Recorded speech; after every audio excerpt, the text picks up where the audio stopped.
नमस्कार दोस्तों, स्वागत है आपका स्टडी फॉर सिविल सर्विसेज में। वीडियो को पूरा देखिए। कोई भी आपका फीडबैक है, कोई सजेशन है, तुरंत वीडियो में कमेंट करके जरूर बताइए। अच्छा लगे तो वीडियो लाइक जरूर कर लीजिए और ऐसे वीडियो लगातार फ्री में पाने के लिए चैनल को तुरंत सब्सक्राइब कर लीजिए और बेल आइकन को जरूर टैप कर लीजिए ताकि आगे भी सारे वीडियो आपको मिलते रहे। यूट्यूब में फॉलो करते हैं तो प्लीज ये वाला फ्री टेलीग्राम चैनल जरूर ज्वाइन कर लीजिएगा। सारे नोटिफिकेशन, सारे अपडेट यहीं पे आते हैं, ध्यान रखिएगा। स्टडी फॉर सिविल सर्विसेज का कोई भी पेड ग्रुप अगर आपको ज्वाइन करना है तो सिर्फ 856480560660897523864455 यही नंबर है हमारे, सिर्फ जहां पे कॉल या व्हाट्सएप कर सकते हैं।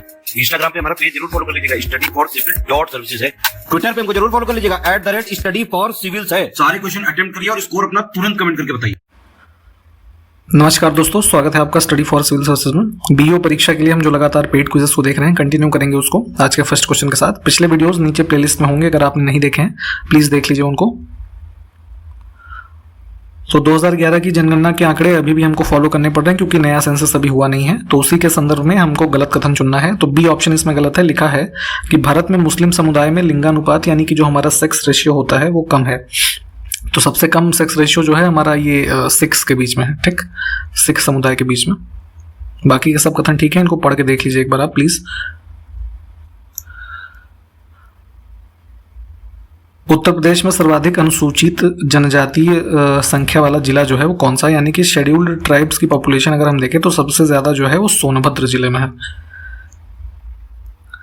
देखिए, सेंसस यानी कि जनसंख्या के संबंध में जो हम जनसंख्या पिरामिड को पढ़ते हैं तो उसमें एक डिपेंडेंट पॉपुलेशन का कॉन्सेप्ट है। तो किस आयु वर्ग के लोगों को हम ये आश्रित आबादी के रूप में जानते हैं, तो ये जो 0 से लेकर के 14 वर्ष की आयु के लोग होते हैं, ठीक, ये होती है डिपेंडेंट पॉपुलेशन। तो यहां से देखिए गलत क्लिक हो गया। फिलहाल ये सी ऑप्शन हमारा जो है 0 to 14 ये सही है। सही कथन चुनना है तो समान जनसंख्या घनत्व दर्शाने वाली रेखा को आइसोपाइकनिक कहते हैं, ठीक है। तो देखिए जैसे मान लीजिए हमारे पास 4 राज्य हैं, मान लीजिए हम ऐसे एग्जांपल लेते हैं, सिक्किम है, उत्तर प्रदेश है, बिहार है और झारखंड है, ठीक। अब यहाँ पे भी पॉपुलेशन डेंसिटी सिक्किम की मान लीजिए 100 पर्सन प्रति स्क्वायर किलोमीटर है, इसकी भी 100 है, इसकी भी 100 है, इसकी भी 100 है, ठीक। तो समान जनसंख्या घनत्व, तब तो मान लीजिए ये 100 जो हम कोई ग्राफ बनाएंगे तो 100 पॉइंट भी कहीं ना कहीं आएंगे, तो ऐसा मिलाने वाली जो लाइन है इसको बोलते हैं आइसोपिकनिक, ठीक। तो ये करेक्ट है। भारत की पहली जनसंख्या नीति जो है वर्ष 1976 में आई थी, ये भी ठीक है, दोनों को ही चुन लेंगे हम। भारत की जनगणना 2011 के अंतिम आंकड़ों के अनुसार सर्वाधिक शिशु लिंगानुपात 972 जो है किस राज्य का है, तो सबसे ज्यादा जो हमारा चाइल्ड सेक्स रेशियो था 972 का, ये है अरुणाचल प्रदेश। प्रजनन के प्रतिस्थापन स्तर पर पहुंचने के लिए जनसंख्या की कुल प्रजनन दर जो है वो कितनी होनी चाहिए, ठीक। तो ये परिभाषा ही है हमारी किसकी, टोटल फर्टिलिटी रेट जो होना चाहिए रिप्लेसमेंट लेवल ऑफ रिप्रोडक्शन पे जाने के लिए, वो कितना होता है 2.1। साक्षरता दर मापन निम्न में से कितने वर्ष या उससे अधिक आयु वाली कुल जनसंख्या पर किया जाता है, ठीक है। तो जैसे हम मान लीजिए हमारे भारत में 100 लोग हैं, ठीक, तो अब हमें 100 लोगों का लिटरेसी रेट निकालना है, ठीक। तो 100 में जितने भी लोग 7 साल के होंगे या उससे ऊपर होंगे, ठीक है, उतने लोगों को इंक्लूड करके ही हम जो है लिटरेसी रेट निकालते हैं, ठीक है। तो 7 से जो कम लोग होते हैं, जो बच्चे हैं, उनको काउंट इसमें नहीं किया जाता। भारत में निम्न में से किस दशक में निरक्षरों यानी कि इलिटरेट पीपल जो है उनकी संख्या में सर्वाधिक कमी हुई है, ठीक है। तो जो हमारा 1991 से 2001 का दशक है, यानी कि 2011 से पहले वाला जो सेंसस डेटा आया था 2001 में, उसमें इसकी जो है डिटेल्स मिली थी, ठीक। तो ये डिकेड हमारा जो है 1991 से 2001, इसके मध्य जो लोग कह लीजिए लिटरेसी की ओर ज्यादा बढ़े। किस साम्राज्य में जनगणना के प्रमाण कैडेस्ट्रल सर्वे के रूप में पाया जाता है, ठीक। तो ये एंशियंट टाइम्स में जो डेटा कलेक्शन होता था सेंसस का, है ना, रोमन एम्पायर में, ठीक, उसी के बारे में कहा जा रहा है। तो इसको कैडेस्ट्रल सर्वे के रूप में वहां पे जो जनगणना के प्रमाण तब के मिले हैं उसको इस रूप में जाना जाता है। वर्ष 2011 की जनगणना में भारत का शिशु लिंगानुपात यानी कि 0 से 6 वर्ष की आयु के बीच का जो होता है उसको शिशु लिंगानुपात बोलते हैं, ठीक है। तो ये 2011 की जनगणना के अनुसार तो 919 था, ठीक। तो 2001 का जो सेंसस हुआ था यानी कि इससे पिछला वाला, उसमें कितना था, तो उसमें था 927, यहाँ पे बी ऑप्शन। 2011 की जनगणना के अनुसार भारत के किस राज्य में अनुसूचित जाति की जनसंख्या 0 है, ठीक है। तो यानी कि शेड्यूल्ड कास्ट पॉपुलेशन जो है वो नागालैंड में 0 है, ठीक। यहाँ पे मोस्टली पॉपुलेशन जो है वो ट्राइबल है, ठीक। शैवाल जैसे सूक्ष्म जीवों से किस पीढ़ी के जैव ईंधन का उत्पादन होता है, ठीक है। तो देखिए जो हमारे बायोफ्यूल्स होते हैं उसकी जनरेशंस होती हैं, जैसे first generation, second, third, fourth, है ना। तो यहाँ पे जो हम एल्गी जैसे माइक्रो ऑर्गेनिज्म को यूज करके जो हम बायोफ्यूल बनाते हैं वो थर्ड जनरेशन में होता है ये काम, ठीक। अच्छा, अभी इसमें एक लेटेस्ट अपडेट ये है कि रिसेंटली जो हमारा ये बायोफ्यूल डे होता है 10 अगस्त को, एक तो ये ध्यान रखिएगा, ठीक है, 10 अगस्त को बायोफ्यूल डे मनाया जाता है। तो हरियाणा के पानीपत में एक 2G यानी कि सेकंड जनरेशन का जो ये बायोफ्यूल प्लांट है उसको यहाँ पे लगाया गया है, ठीक है। एक इंपॉर्टेंट अपडेट ये भी है, ठीक। तो आपसे क्वेश्चन ये है कि 2G वाले जो हमारे माइक्रो ऑर्गेनिज्म होते हैं कौन से यूज होते हैं बायोफ्यूल बनाने के लिए। देखिए PM किसान पेंशन योजना के तहत जो इसको शुरू किया गया था, है ना, किसानों के लिए, तो इसमें है कि 60 वर्ष की आयु प्राप्त करने पर कुछ बहिष्करण मानदंडों के अधीन छोटे और सीमांत किसानों को कितने रुपए की न्यूनतम निश्चित पेंशन जो है वो प्रदान की जाती है, ठीक है। तो इस योजना को जो है मई 2019 में शुरू किया गया था किसान और कल्याण मंत्रालय के द्वारा। तो इसमें जो है यहाँ पे 18 से 40 वर्ष के जो बीच के किसान होते हैं वो इस योजना में शामिल होते हैं और 100 रुपए का इनका जो है एवरेज एक वो मतलब डिपॉजिट होता है इस स्कीम में। और उसके बाद 60 वर्ष के जब वो हो जाते हैं तो वहाँ पे उनको 3000 रुपए की निश्चित पेंशन जो है वो गारंटी की जाती है, ठीक। तो इसमें से हम चुनेंगे ए ऑप्शन को। वर्ष 2015 से स्वावलंबन योजना का विलय किस योजना में कर दिया गया है, ठीक है। तो स्वावलंबन योजना भी पहले जो है एक पेंशन की योजना थी, वही 60 साल के आयु पूरा होने पे लोगों को मिलती थी। तो अटल पेंशन योजना जब शुरू की गई तो इसको इसमें जो है विलय कर दिया गया। श्यामा प्रसाद मुखर्जी रूर्बन मिशन के कार्यान्वयन से पहले provision of urban amenities to rural areas, है ना, इस स्कीम को लागू किया गया था। इसको शॉर्ट फॉर्म में पूरा भी बोलते थे। तो जिसकी घोषणा किस वर्ष में की गई थी, तो ये स्कीम पूरा जो है इसको शुरू किया गया था 2003 में। और श्यामा प्रसाद मुखर्जी जो है इसका कह लीजिए नेक्स्ट वर्जन है जिसको फरवरी 2016 से शुरू किया गया है। इसमें वही है कि शहरी क्षेत्रों की जो योजनाएं हैं, चीजें हैं, उसको ग्रामीण स्तर पे, है ना, उसका लाभ दिया जाए। प्रधानमंत्री आवास योजना ग्रामीण के तहत प्रति यूनिट सहायता की लागत को केंद्र और राज्य सरकारों के बीच मैदानी क्षेत्रों में किस अनुपात में साझा किया जाता है, ठीक है। तो यहाँ पे पहले जो इंदिरा आवास योजना होती थी उसी का ये कह लीजिए अब इसको परिवर्तित किया गया है 2016 से।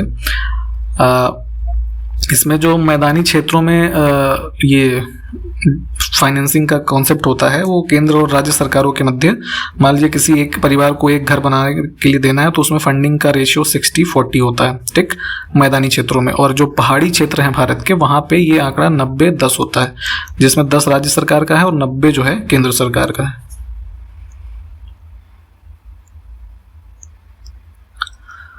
सही कथन चुनना है तो ई-नाम नेशनल एग्रीकल्चरल मार्केट, है ना, एक ये प्लेटफॉर्म है। इसको शुरू किया गया था 14 अप्रैल 2016 से एक अखिल भारतीय इलेक्ट्रॉनिक व्यापार पोर्टल के रूप में, ठीक। किसान और कृषि और कल्याण मंत्रालय जो है ना।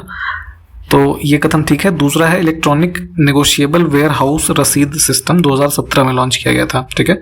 तो जो ये स्टोरेज वगैरह के लिए वेयर हाउसेज होते हैं गवर्नमेंट के, तो उसके संबंध में एक ये सिस्टम है, इसको भी डेवलप किया गया था, ENWR। तो दोनों ही ठीक है, सी ऑप्शन। इसमें से कितने भारतीय स्टार्टअप ने वर्ष 2021 में यूनिकॉर्न का दर्जा हासिल किया, ठीक है। तो यूनिकॉर्न हमने पहले भी आपको बता रखा है कि ऐसी जो प्राइवेट सेक्टर की कंपनीज हैं, स्टार्टअप्स हैं, जिनकी वैल्यूएशन अब वर्तमान के समय में जो है $, जो कि 1 बिलियन से ज्यादा की है, ठीक। तो ऐसे कुल संख्या अब हो गई है यूनिकॉर्न्स की भारत में 105 और 2021 में टोटल जो है यूनिकॉर्न्स बने थे 44, इनको मिला करके 105 हो गए हैं। स्टार्टअप इंडिया योजना वही स्टार्टअप के क्षेत्र में जो है 16 तारीख कौन से महीने और कौन से साल में भारत में स्टार्टअप को बढ़ावा देने और समर्थन करने के लिए उद्देश्य से शुरू की गई थी, ठीक है। तो 16 जो है इसमें 16 जनवरी 2016 से ये स्टार्ट है। अगला है सरसावा हवाई अड्डा उत्तर प्रदेश के किस जिले में स्थित है, ठीक है। तो ये हवाई अड्डा है एक सहारनपुर जिले का। निम्नलिखित में से कौन सा भारत का 29वां अंतर्राष्ट्रीय हवाई अड्डा बन गया है, ठीक है। तो इंटरनेशनल एयरपोर्ट्स भारत में 29वां बना था, ये जो है Kushinagar international airport, option C. Uttar Pradesh में ऑपरेशन ग्रीन योजना का उद्देश्य पौधरोपण एवं वृक्षों के संरक्षण के माध्यम से वन क्षेत्र का विस्तार है। यह किस वर्ष से राज्य में संचालित है, ठीक है। तो ऑपरेशन ग्रीन योजना शुरू की गई थी 2001 में।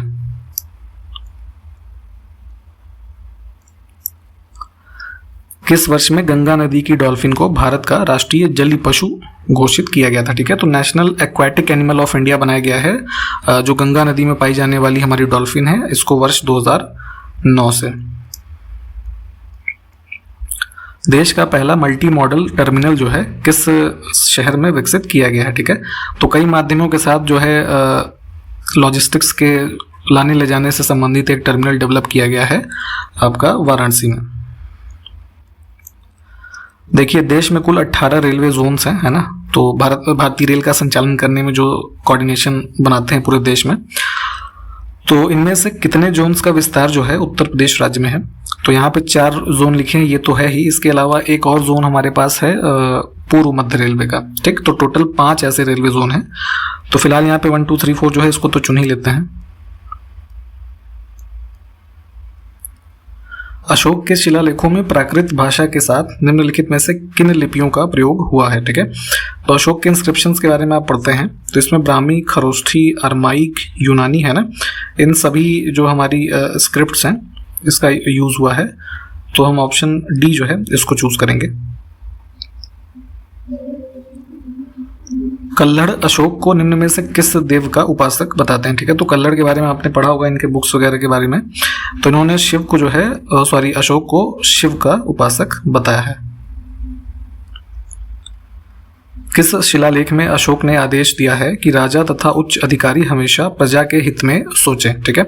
तो ये जो मेजर एडिक्ट्स हैं अशोक के, उसमें 10वें में ये सूचना मिलती है, ठीक। खोजकर्ता यानी कि जो अलग अलग टाइम पे हमारे जो है ये डिस्कवरर हुए, तो उसमें से एक फ्यूरर ने निम्नलिखित में से किन अभिलेखों की खोज की थी, ठीक है। तो अशोक के अभिलेख जो निगलीवा स्तंभ लेख है, रुमिनदेई स्तंभ लेख, ये 2 को जो है इसने खोजा है। ऑप्शन 1 और 4 को चुनेंगे। अगर हम जो है इसका सारनाथ की बात करें तो इसका खोजकर्ता जो था इसका नाम था RL स्टाइन, ठीक। और मास्की का जो ये हमारा अभिलेख है इसकी खोज की थी, इसका नाम था बीडेन, ठीक। तो यहाँ पे फिलहाल 1 और 4 को चुनेंगे। 13वें अभिलेख में वर्णित शासक अंतियोक का संबंध निम्नलिखित में से किस देश से था, ठीक है। तो देखिए 13वां अभिलेख जो अशोक का है इसमें कलिंग का जो युद्ध है जिसमें अशोक का उसके युद्ध के बाद हृदय परिवर्तन होता है, ठीक है, उसका वर्णन है।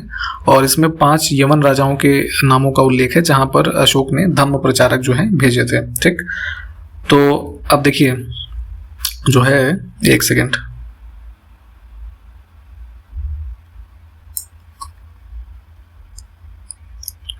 हमसे अंतियोक के बारे में पूछा जा रहा है। तो अंतियोक का संबंध था सीरिया से, ठीक है। ऑप्शन हमारा कौन सा करेक्ट हो गया, सी।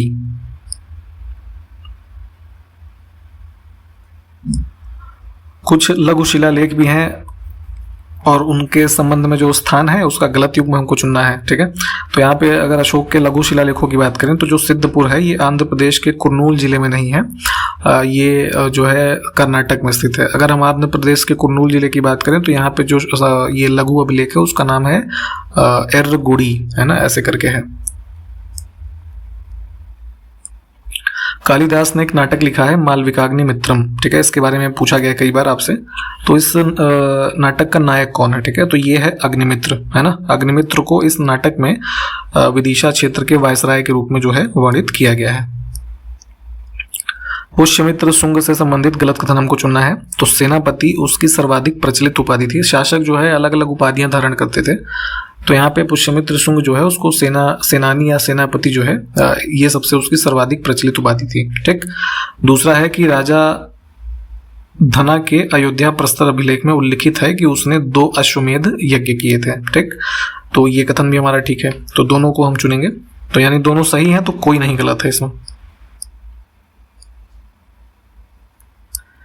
पुराणों में किस वंश के शासकों को शुंग भृत्य कहा गया है? ठीक है, तो यहाँ पे जो कण्व वंश के शासक हैं इनके संबंध में जो है ये सूचना हमें मिलती है पुराणों से।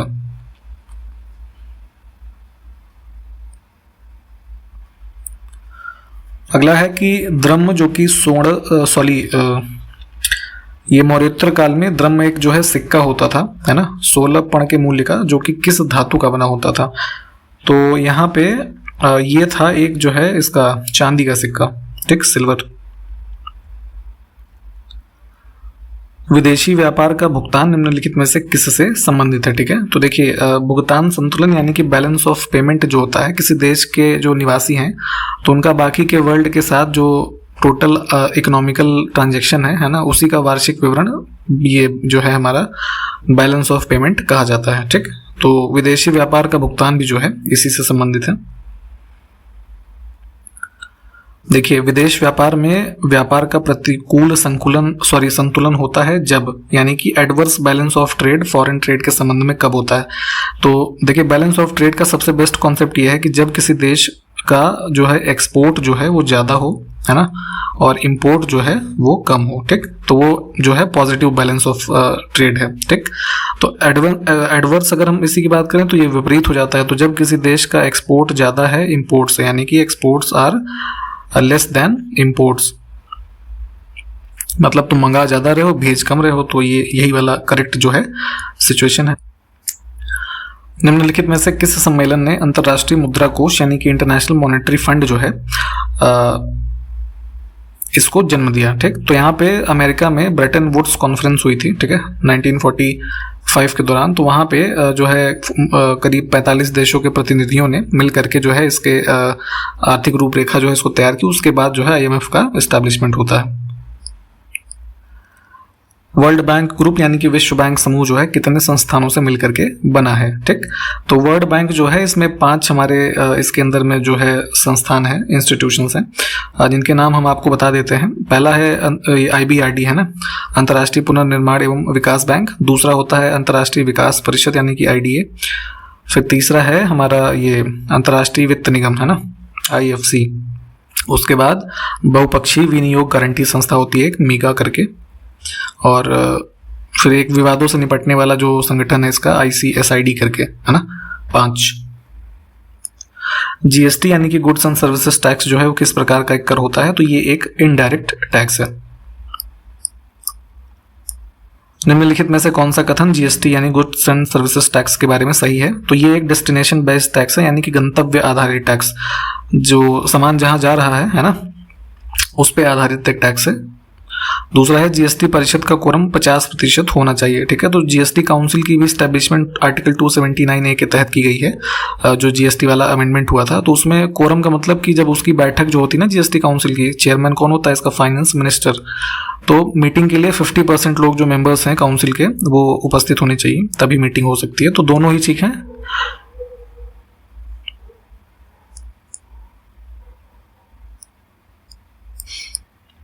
वर्तमान में NCR यानी कि जो नेशनल कैपिटल रीजन है, तो इसमें उत्तर प्रदेश, हरियाणा, राजस्थान और पूरी दिल्ली के क्षेत्र जो है वो शामिल हैं। ठीक, तो जो कुल कितने वर्ग किलोमीटर के क्षेत्र में एरिया जो है ये फैला हुआ है? ठीक है, तो यहाँ पे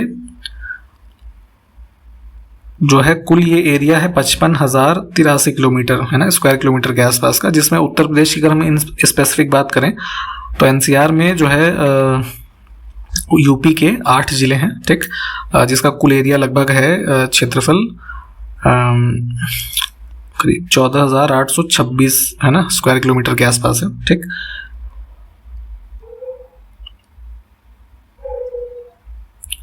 देखिए भूकंप जब आता है तो भूकंप की तीव्रता भूकंपीय तरंग के किस पहलू पर आधारित होती है ये बताना है। तो ये जो है एम्पलीट्यूड यानी कि आयाम जो है इस पर निर्भर करता है। भारतीय सुनामी पूर्व चेतावनी प्रणाली की स्थापना वर्ष 2007 में हुई और ये कहाँ स्थित है? ठीक है, तो सुनामी जो भारत में एक बार आई थी, है ना, कोस्टल एरिया में काफ़ी तबाही मची उससे भारत और श्रीलंका के जो है एरियाज में। तो उसी से लड़ने के लिए एक अर्ली वार्निंग सिस्टम डेवलप किया गया है ताकि सुनामी जैसी जो सागरीय घटनाएं हैं इसको पहले से पता किया जा सके। तो इसको 2007 में स्थापित किया गया है और ये है जो है हैदराबाद में। जलोढ़ मृदा यानी कि हमारी जो एलुवियल सॉइल होती है भारत में पाई जाने वाली, इसके संबंध में दो कथन हमारे पास।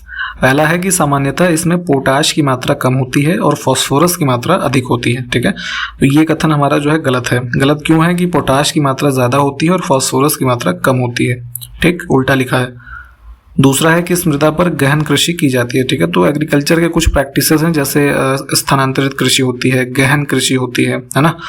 तो गहन कृषि जो है इस खेती पे की जाती है, तो ये तो ठीक है दूसरा वाला।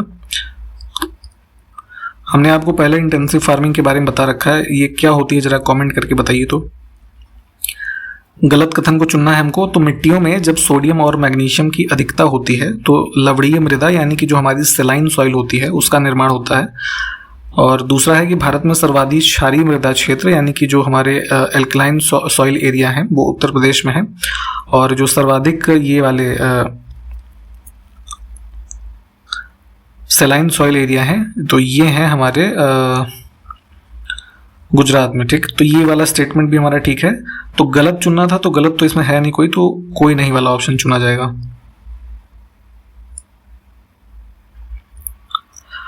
ट्रॉपिकल चेर्नोजेम्स शब्द अंतरराष्ट्रीय स्तर पर किस मिट्टी को संदर्भित करता है, ठीक।